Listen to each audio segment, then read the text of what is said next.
Welcome to Talking Synths, everybody. We're, of course, broadcasting today from the North Pole. Merry Christmas, everybody. North Pole, South Pole, 24 pole. Four That's poles. right. We'll be talking about some poles today. Stripper poles. We won't be talking about those. No. What did Santa bring you for Christmas? It's a trick question because we're actually doing this a little bit before Christmas, so we don't have to be here on Christmas. But we wish you a Merry Christmas. Today, we are going to be talking about the hugest synth topic of all time. It'll be appropriate for Christmas. It's something near and dear to my heart. It's something I share in common with my daughter because we both love filters. She just likes them more of the Instagram and Snapchat version. I like them more of the synthesizer version. I like coffee filters. That's probably my favorite kind of filter. You like what comes out of them? Yeah. So filters, man, what a big topic.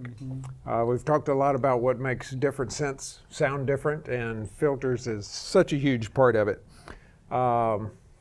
What's your favorite filter? I don't know if I necessarily have a favorite filter. I'm starting to learn, especially now that I've delved into the Euro rack and kind of built some of my own filters. There's really just a handful of them out there. And but I guess state variable filter. I like the ability to switch back and forth. High pass, low pass, different poles. I like versatile synths or versatile filters. Yes. But that'd be a really tough one. Do you have a favorite filter? Should I even ask? I have so many favorite filters. I made a list of them that we'll talk about in a minute. We'll have to get the shot of the mural we have in the showroom as well. Oh yeah, well that reflects my all-time favorite filter. The mural reads, "Our filter, which sound like heaven, ladder be thy name." The Moog ladder filter, of course, which I'll demonstrate on this bad boy pretty soon. So, all right, let's get down to the basics of filters. What we're not going to do is get into the electronics of them because that's above my pay grade and it probably is not as good a conversation for most people. But we're going to get into the workings of them and how they do what they do and what they do. So filters, there's two basic controls on pretty much every synthesizer filter. You have a cutoff frequency, and hopefully you have a resonance knob. So the cutoff frequency, let's see. We have a Waldorf quantum here, and I'm going to get Luke to cut in a little thing here and show this for the YouTube people. But basically, a filter is like a shelf on most synthesizers, and where the shelf drops off, that's kind of the cutoff frequency. And so that's, let's say you have that cutoff frequency set to the frequency of a middle C note. If your filter worked perfectly and was very steep, everything you play under middle C would come out fine. And then when you go above middle C, you wouldn't hear anything because it's all filtered out. Well, that's not all that useful. And it's also not that practical because filters don't go and drop off in a staircase. They slope downward. And actually, the steepness of that slope is what we were talking about earlier, poles. A two-pole filter has a two-pole is synonymous with a 12 dB per octave roll-off, and that's kind of a smoother filter. A 24 dB per octave filter is more steep. It drops off more quickly. That's a four-pole filter. And that's a big part of what makes the sound of a filter. Another part is the electronics of it. There are different types of them. So what, I guess, my question is why do we need a filter? Why? Well,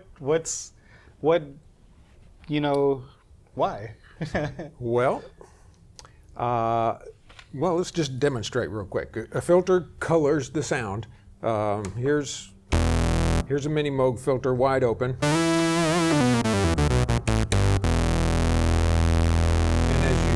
Close the filter, the sound gets darker. So you might want a dark bass sound, or you might want a bright bass sound. And so what the filter is doing actually is it is allowing you to change the shape of the oscillators, the wave shape. Okay. So a couple of episodes ago, we talked about oscillators and the different waveforms they put out and how they sound different. So if you have a, let me just put up a sawtooth wave. And so that's just a straight sawtooth. And what that is you have a fundamental frequency, and then you have some overtones, and it makes, you add all that together, and it makes kind of a sawtooth shape if you looked at that on an oscillator. Well, as you start removing those overtones, it gets more and more like a sine wave, which is just the very basic wave shape. And so as you roll that filter down, it becomes more and more sine shaped. Okay. I've often heard, and I guess this kind of goes to the whole East Coast versus West Coast. I think we should, kind of talk about how, Bob Moog was really a pioneer, and, the way that he figured out how to do is it a transistor ladder filter? Mm-hmm. Matched transistor pair. So I've always heard of it as oscillators are hairy, and your filters are kind of giving it a haircut. Yeah. And smoothing it out. Whereas, West Coast, you start with smoother waveforms like a triangle, core oscillators, and you make them hairy, kind of like the opposite direction. Oh, I thought we were going to get into Biggie Small versus... Oh, yeah. For some people, it's that serious, We'd hate to have those West Coast filter guys shooting it out with the East Coast filter guys. Yeah. But anyway, a filter allows you to change that timbre of the sound, and the timbre starts with the oscillator, and the filter colors it quite a bit from there. So let's talk about resonance now. Now, resonance has a lot of names. I call it resonance. Some synthesizer manufacturers call it emphasis. That's what it is on the Mini Moog here. Some call it peak. Some call it Q. That sounds a little like a conspiracy theory to me. So, but it has many different names. But what resonance is, and again, we're going to cut to the screen of the quantum because it shows this so beautifully. Let's imagine that shelf we talked about, where the step is at the edge of that step. That's your cutoff frequency, and what resonance is it's taking taking frequencies at that cutoff frequency, kind of feeding them back through and making them build up right at that one frequency. Oh. And the more you dial in the resonance, the more sharp that peak gets and the higher that peak gets. And so it's basically just feeding back at a particular frequency. It's kind of like when you hold a microphone up on the high school stage and the speaker starts feeding back, or right before it starts feeding back, you hear it start to ring, but you can still talk through it, and then it gets carried away and rings. Self-oscillation. Exactly. That's self-oscillating, and right before it starts feeding back like that, but it's ringing. That's kind of where you are when you crank the frequency real high, but before self-oscillation. So I just kind of had this aha moment in my head, and I guess the way I'm thinking of it is I think oscillators probably have an innate ability to produce frequencies that are well beyond the range of human hearing. Sure. Yeah. Especially when we think of low frequency oscillators, but also probably in the opposite direction as well. So I think what the filters are doing is they're really helping you to tune in the oscillators into audible ranges that are pleasant to the human ear. Well, the oscillator has to be in a range that you can hear it to start with. Yeah. But if it's got a lot of overtones and that kind of stuff, if it's a real gritty sound or whatever, the filter can smooth that out. Yeah, and then I'm also even thinking, just because I've been having I know I talk about it constantly, the K3, but the K3, in being an early digital synth, and we also talked about this with the PPG as well, in the lower octaves, you get a fair amount of aliasing. So the filters help kind of compensate that for a little bit and smooth out the aliasing, the imperfections, unless that's something you want, because that can be pretty cool as well. Yeah. But that's certainly a good point on samplers. Filters are real important Yeah. because you get a lot of high frequency aliasing, and the filters just lop that off. In fact, on the Mirage sampler, which was an 8-bit, really gritty, one of the first samplers, Yeah. so cool sounded. But if you tried to sample something yourself, it'd have horrible aliasing in it. And Ensoniq actually sold on the first Mirages, they had a port on the back, and you could buy an input sampling filter, plug it into that port, and it had a 1/4-inch jack on it, and you'd use that instead of the 1/4-inch input on the keyboard. And what that was just a really steep filter, and it would just chop off everything. Past a certain frequency. Yeah, past the Nyquist frequency. Yeah. And so you'd get a lot cleaner samples if you used that. Yeah. So yeah, filters are really important to samplers. And the Mirage had analog filters, and that's that gritty 8-bit waveform run through the analog filters gives it really a unique character. And so that made me think of instantly, if y'all haven't checked it out, we did an interview with Michael Boddicker, and he did a really cool demonstration on his little modular setup of, white noise through resonant filters. It was through like a Moog filter bank, and I thought it was so cool that, I mean, it was literally just white noise, but you could literally feel the suspense build by bringing in just bands of frequencies. Yeah, it was what he used in the movie Fatal Attraction? Fatal Attraction, yeah. As the scene was building, he'd start out with this dark sound, and it was a filter bank, a Moog filter bank, and he'd crank up one frequency and then crank up the next, and it just gave you the shivers. It really just did. waiting for all that terrible stuff to happen. So, yeah. It once again, I think we've said this before, but just the way that sound can elicit like such a visceral feeling. It's pretty awesome. So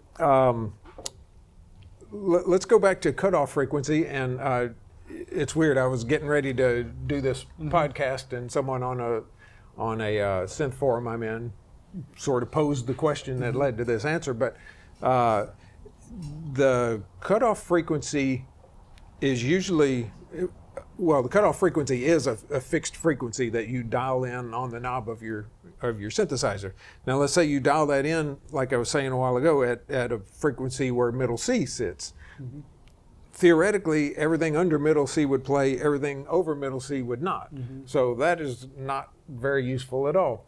So what you do then is you have keyboard tracking that you can dial into your filter, and that when you have it at the maximum setting, it should make the filter track exactly with the keyboard. So a good demonstration of that is if you have a resonant sound. Well, let's go ahead and do this. I'm gonna turn off all the oscillators. So I play a key and nothing happens. But now I'm gonna crank up the filter resonance all the way, and now you can hear basically that sine wave. That's the filter self-oscillating. It's feeding back on itself and making pretty much a sine wave. And by turning the cutoff frequency knob, you can control the pitch of that. And so that's how you do laser zaps, all that kind of stuff. But let's set it just at that note at random. And now with no keyboard control, it's turned off now. It's the same note tone across the keyboard. But if I set the keyboard control to the maximum to track the filter at the maximum amount, now it basically plays a scale up the keyboard. So you get the idea that with the keyboard tracking on, that filter can follow whatever note you're playing, and then each note is filtered similarly, rather than every note below middle C gets all the way through and every note above it gets cut off. So that's the point of the keyboard tracking controls. And I find this to be especially a powerful tool when it comes to polyphonic synthesizers, adjusting the keyboard tracking. So like on my K3, I can have the filter more open up towards the upper octaves and a little bit more closed towards the lower octaves, and that really helps to create definition in space. Yeah. without it getting like overwhelming or just too much at the same time. Keeps from getting mud in the bottom end and stuff. Yeah. Yeah. Okay, so let's talk about different types of filters, different, well, I don't know how to say it other than types. There's a low pass, which passes low frequencies. There's a high pass, which passes high frequencies. And so a high frequency filter, when you adjust that cutoff frequency, that's adjusting what frequencies on the bottom don't get to come through. So you just get the high end of notes. And if you put two of those together, a high pass and a low pass, you basically make a band pass filter, which cuts off low frequencies, cuts off high frequencies, just leaves a band in the middle. It made me think, because we got the MS-20 Mini right here, and I've actually heard of people making a poor man's bandpass filter on the MS-20 by taking a rubber band and putting it over the two knobs because they're right next to each other, and so when you turn one, it'll turn the other. Yeah, ingenuity. Yeah. Yeah. I'm gonna have to think about that and think of something fun to do that way. Yeah. That's nice. And so you also there's also a notch filter that will just notch out a certain frequency and let everything above it and below it go through. And so those are the 4 different types of filters. And if you have a filter on a machine that can do all of that, it's a state variable filter, which is what Carlos likes the most. I think state variable filters, I mean, they're just so fun to play around with, especially in the modular world. You know, I did a couple of Zlob modular, his SVF filters, and it's really cool because let's say I'm playing like a bass line and I want to add a little bit of air to it. Because I have individual outs, I can take like a bandpass out and send that to a spring reverb. Now, you don't normally traditionally use heavy reverbs on your bass lines, but it's really cool because I can keep that low end definition and then add a little bit of hair to the top. Yeah, that's cool. That's a nice idea. Yeah. All right. So let's talk about another thing related to the cutoff filter or the resonance. Let's see. Let me get a bass sound back here.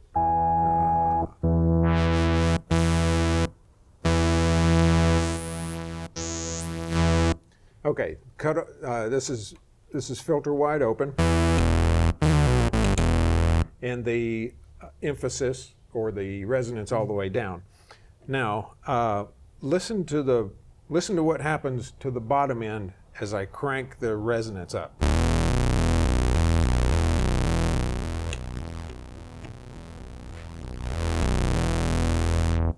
And now I'm going to dial it back some.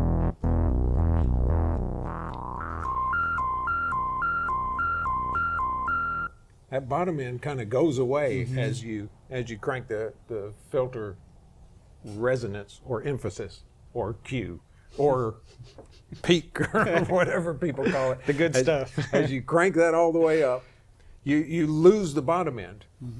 And so we were excited to hear on the Prophet 5, we got a new product from Analog Renaissance called the Rev -1 that changes our Rev 3 Prophet 5 into a Rev 2, and it does that by taking the CEM filter chips and replacing them with SSM filter chips.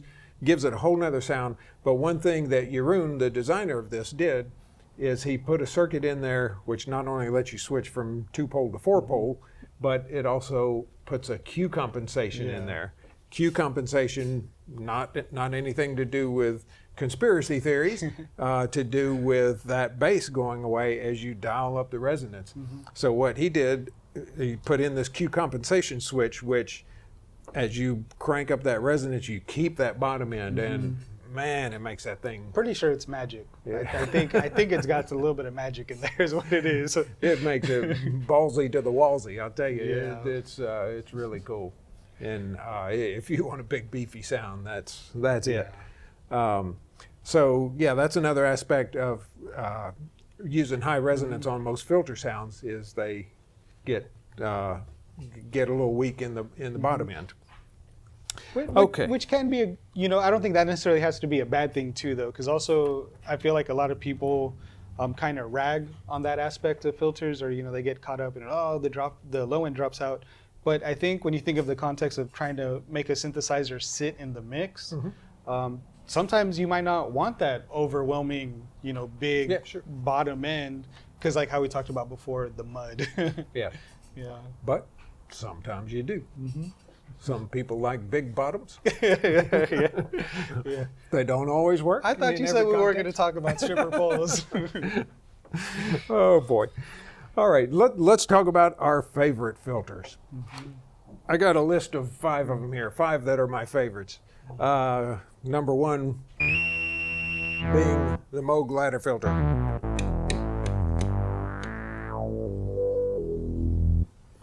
Just love it. It just sounds so gorgeous, and it's just a low pass filter, Transistor based. Yeah, I mean, it doesn't have all kind of fancy knobs and different ways to do things. It's just a straight up low pass filter, and it just sounds great. 24 dB per octave transistor ladder filter.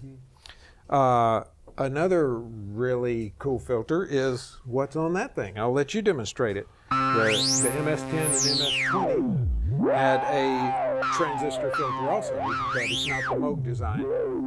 And it's just really gnarly and squelchy.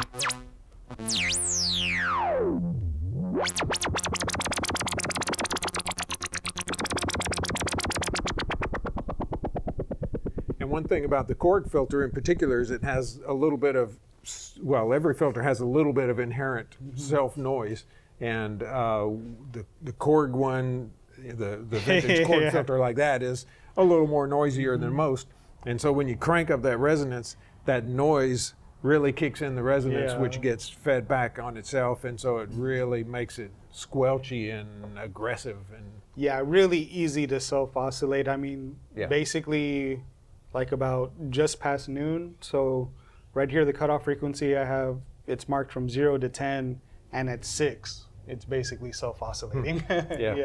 So it's a real in-your-face, squelchy, angry, aggressive filter. So, the TB303, that's got to be one of the classic filters. That's a diode ladder filter, 24 dB per octave.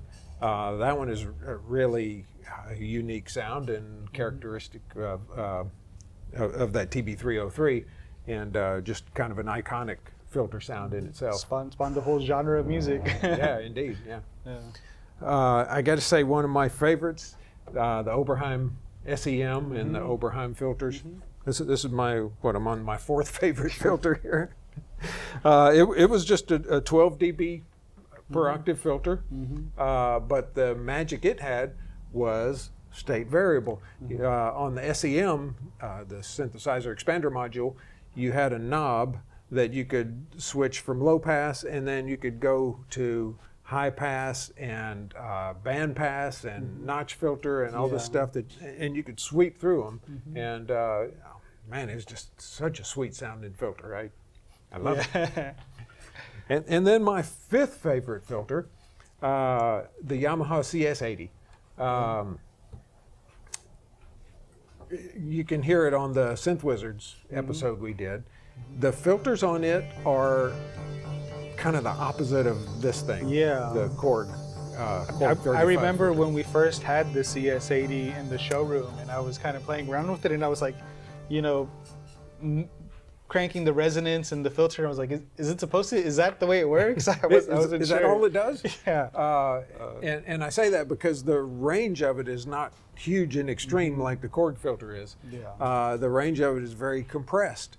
But the other side of that coin is that through the range of the filter, you get such musicality, and you have a high pass and a low pass filter together, each of them with resonance, and you can just play those filters.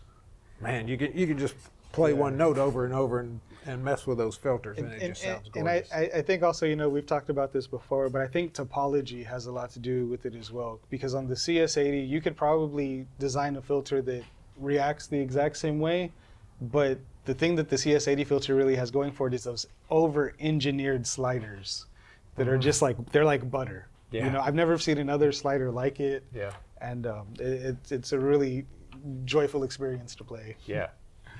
All right. Well, I think we've covered most of what I wanted to cover on filters. If you've got more questions, send them in, talkingsynths@syntaur.com. So let's take a question, which this was a fun one. Hayden Rogers wrote in, I was wondering how you guys got into synthesizers and what was your first piece of gear? Also, what current modern synths do you think will be looked at as legendary in the future? Well, It's a lot to unpack. I'll take a quick stab at it. My first keyboard ever, other than a piano, was a Univox compact piano. It did not sound good. I got it because it was all I could afford. It played, I think, 3 different cheesy sort of piano-ish sounds, had no velocity sensitivity, you know, so you couldn't control the notes, and they sounded bad. But other than that, it was cheap. that was my first keyboard. My first synthesizer, a Moog Satellite, which our sound man ran over. Yeah. I told that story a few episodes ago. He ran over the top octave with the sound truck. I pried up the keys that night so they wouldn't be stuck and played it on the gig that same night. Thank you, Moog, for making such a robust product. And then my first synthesizer I bought new, Yamaha CS5, which still has a warm place in my heart. And then my first polysynth, Juno 106. Yeah. Wow. How about you? So did you answer how you got into them? I played piano played since piano? I was tiny and just The always wanted more. Logical progression of things. Yeah. Well, how I got into synthesizers was no doubt hip hop. You know, I'm a real big fan of Stone Throw's records, everything that they've ever done. So you have guys like Madlib, MF Doom, and Jay Dilla wasn't on Stone Throws, but he was from Detroit. Used a lot of synthesizer. He had his Voyager, his Moog Voyager is in the Smithsonian. But really, you know, just really digging and trying to figure out, how did they get this sound? And a lot of it was MPCs, and then, you know, Syntaur used to actually, and you know, the real big thing here was sound production. Yeah. So you would get floppies that say Moog on them, Moog sub bass, and it's like, what's a Moog? You know, how does it get that bass sound? So really just digging and digging and digging. And then my first synthesizer, my first working synthesizer, I have a lot of synthesizers, not a whole lot of them work, but it was actually from the other tech here, Ron, which was the MS-20 and his K3. Oh, cool. Before that, you know, definitely samplers. My first sampler came from Syntaur, ASRX. Yeah. Gets a lot of hate online. I love it. You know, it's near and dear to my heart because it was one of those. I was going through like kind of a rough time, but I could come home and just kind of lock myself in the room, and then there are just so many sound editing options on that thing. Just the ability to, you know, I would, you know, plug in an instrument cable to the sample input and lick it, and then we're like, all right, I'm gonna turn that into a gnarly bass line, you know. That's fun. The filter options, you basically have a DP4 or DP2 algorithms in it, and still have a lot of fun with it. Cool. Yeah. Now, the other part of the question, what current synths are going to be classics? The one thing that came to my mind was the Schmidt. The Schmidt? Oh, okay. Yeah. They made, what, 100 of them? Mm-hmm. I remember playing it at the NAMM show when it came out, and man, it's a big dog. It's really cool, and I think 40 years from now, people are going to say, "Ooh, one of those Schmidts. That's really something." Yeah. I you know, when I think of what's going to be iconic, and you know, you see the MS-20, and the MS-20 is iconic, and I think a part of that is just like was its affordability, and you kind of see Korg carrying that tradition with the micro Korg, and then even I do think that there is going to be a place for early virtual analogs. You see a lot of MS-2000s, those prices are going up. So let's see what they look like in 10, 20, 30, 40 years. Yeah. Maybe you'll be getting them for Christmas 40 years from now. Yeah, you know, I think so many, especially like alternative indie albums, because especially with the microKORG, it's real easy just to throw it in your bag or take it with you and put it on stage. Yeah. So yeah, that and the Nord lead one. Yeah, it's carving its own place. Yeah. Yeah, especially if it has the voice expansion. That I see that becoming more and more sought after. Cool. Yeah. Well, About that time. yep. Hope you found something good under your Christmas tree this morning. And until next week, we'll bid you a Merry Christmas and Modulator.